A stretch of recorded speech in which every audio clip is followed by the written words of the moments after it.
Bonjour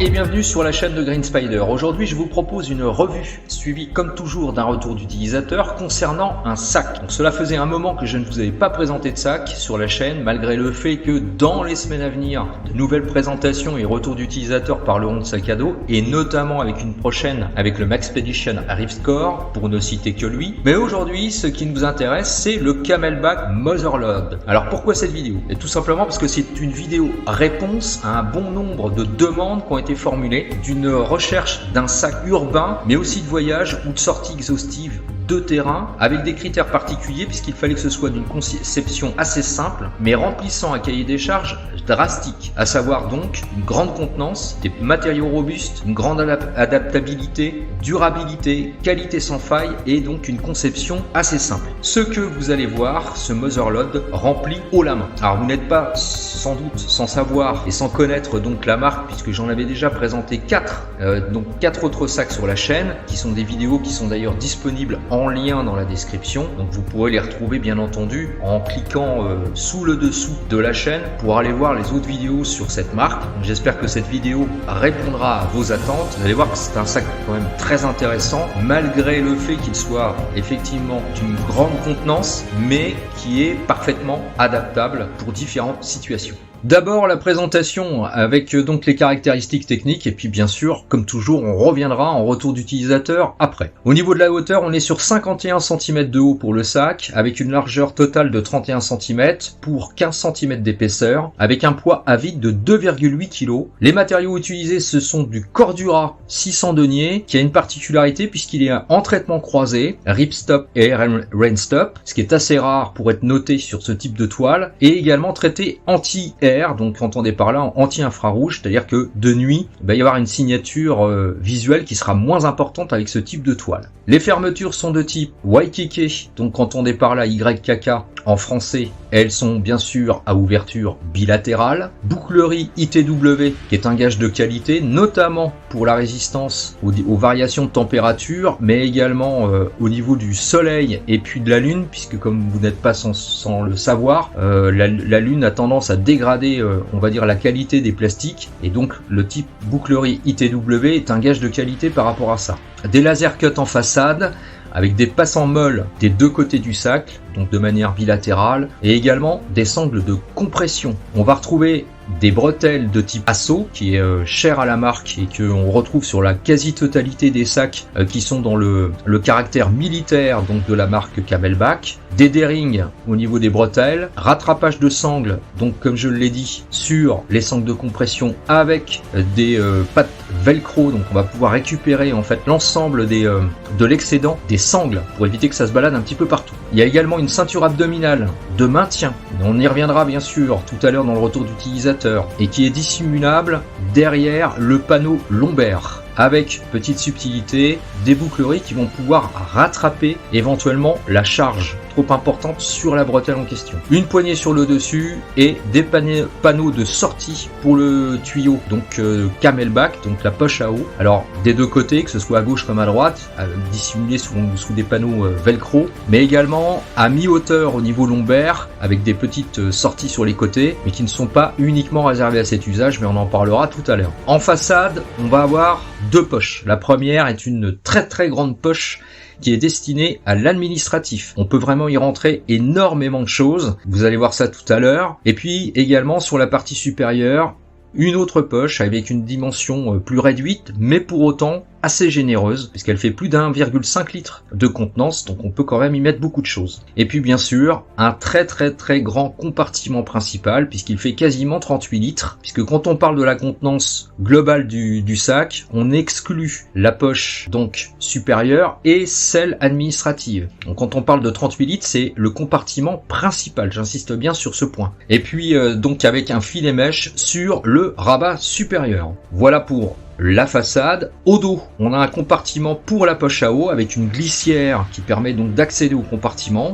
On pourra donc y glisser bien sûr le camelback, donc la poche à eau qui est d'ailleurs livrée systématiquement avec toute la gamme militaire, qui est principalement donc un modèle d'emport de 3 litres et que l'on appelle donc le modèle antidote, avec un gainage pour la protection au niveau du tuyau. On a des panneaux rembourrés au niveau des épaules qui ne sont pas munis de filets mèche, et également un panneau lombaire avec la sangle donc abdominale qui peut se dissimuler derrière donc cette sangle, ce panneau lombaire. Et puis en interne une plaque rigide qui est éventuellement amovible et qui permet de donner un bon maintien au niveau du sac, c'est-à-dire pour éviter que le sac ne s'affaisse. Et dans le bas, on va retrouver 4 passants pour des sangles supplémentaires si on a besoin d'y fixer quelque chose, comme par exemple un tapis de sol ou une couverture, etc. Donc on aura la possibilité de le faire par le dessous. Voilà au niveau de la présentation.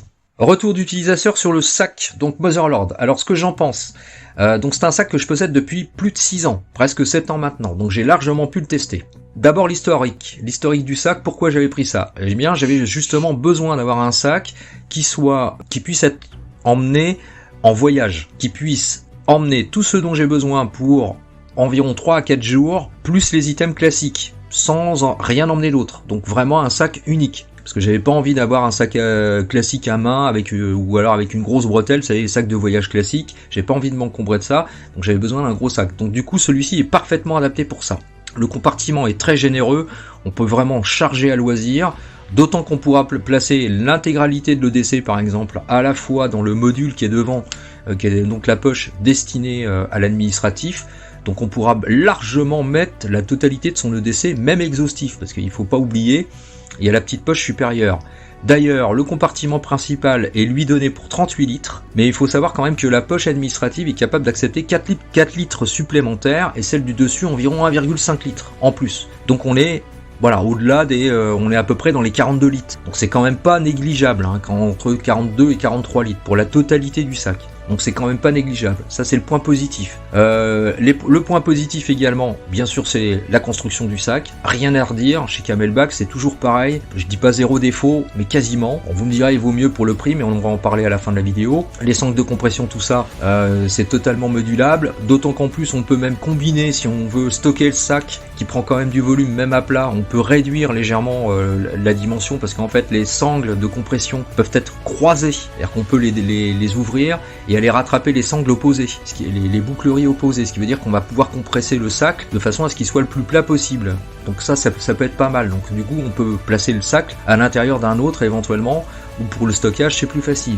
Les bretelles, rien à dire, super confortables, très épaisses. Elles sont confortables, en plus ce sont des bretelles de type Asso qui sont pas complètement, elles sont solidaires du sac comme toujours, mais pas complètement, c'est-à-dire qu'il y a pas, elles sont pas complètement remontées sur le haut du sac, et elles sont pas éventuellement, vous savez, comme une espèce de poignée qui peut traverser et donner la jonction entre les deux sangles supérieures. Donc on a quand même une bonne flexibilité, ce qui permet d'avoir, au niveau de l'aisance de pouvoir bouger avec, c'est quand même très aisé. Donc il y a pas de souci par rapport à ça. Au niveau des renforts et du rembourrage au niveau du dos, que ce soit au niveau latéral ou au niveau des lombaires, rien à dire. C'est parfaitement fonctionnel, et c'est très très bien pensé, et on n'a pas de problème de charge avec ça, c'est-à-dire qu'on a pas mal au dos. Justement au niveau des lombaires, dans le bas, il y a une sangle abdominale. Alors attention, j'en avais parlé dans la présentation, la sangle abdominale n'est pas une sangle qui permet de supporter la charge du sac. Il faut pas confondre. On a souvent la présence de ce type de sangle qui est assez fine, mais qui est là pour rattraper la charge, pour plaquer le sac contre soi au mieux. Ce qui explique d'ailleurs la présence des sangles des deux côtés bilatérales qui sont pour rattraper la charge. Mais c'est pas prévu pour que la charge soit positionnée sur les hanches, à la différence d'autres sacs qui ont des grosses sangles abdominales et qui, elles, permettent d'asseoir, on va dire, la charge sur les hanches plutôt que sur les épaules, ce qui n'est pas le cas de ce Motherlord. Donc il faut y penser. Donc si vous marchez sur des distances assez longues, on va dire supérieures à 7-8 km, oubliez. C'est pas fait pour ça. Franchement, c'est pas fait pour ça. C'est fait de manière à vraiment tenir le sac de façon à ce qu'il soit le plus plaqué possible contre vous, que vous n'ayez pas de problème de charge qui se balade à gauche et à droite, mais c'est pas fait pour soutenir une partie de la charge. Et ça c'est à noter aussi, il faut y penser. Quant aux bretelles, attention, elles sont assez grandes parce que ça s'explique de la manière suivante, c'est que ce sont des sacs qui sont normalement prévus pour être mis sur des gilets d'assaut, donc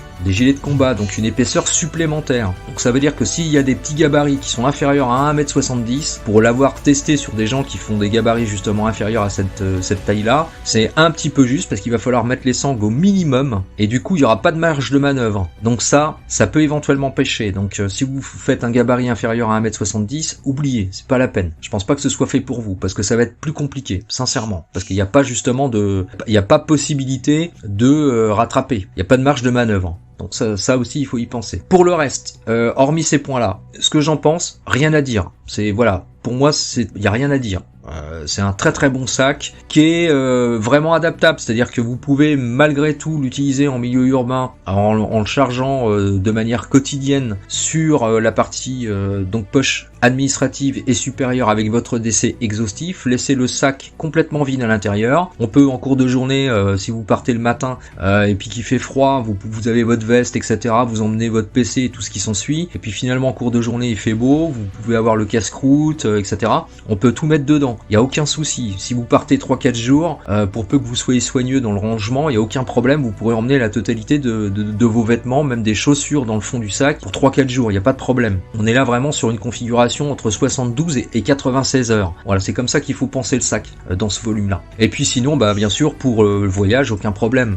C'est vraiment un sac qui est prévu, à mon sens, pour ça, c'est-à-dire soit dans un véhicule classique motorisé, ou alors les transports en commun. Donc ça peut être les avions, puisque ça en fait ça a la taille, la dimension maximale requise pour pouvoir être mis non pas en soute, mais dans les cabines. Donc on pourra quand même le loger à l'intérieur des cabines sans être obligé de le faire mettre en soute, tout en respectant le poids bien entendu. Mais le volume ça passe, puisqu'en fait on est sur 51 cm de haut pour 31 cm de large et 15 d'épaisseur. Donc on est parfaitement dans le volume maximum requis pour que ça puisse être mis en bagage à main dans les avions. Et puis bien entendu dans tout ce qui est transport en commun et ou les trains, donc ça posera pas de problème. Voilà pour ça, puisque c'était en fait une réponse cette vidéo à tous ceux qui m'ont demandé comment et quoi choisir comme sac justement pour le voyage, pourquoi pas, et également pourquoi pas pour une question d'adaptabilité, c'est-à-dire qu'il puisse être éventuellement modulable pour d'autres circonstances. Voilà, pensez à ça, il y a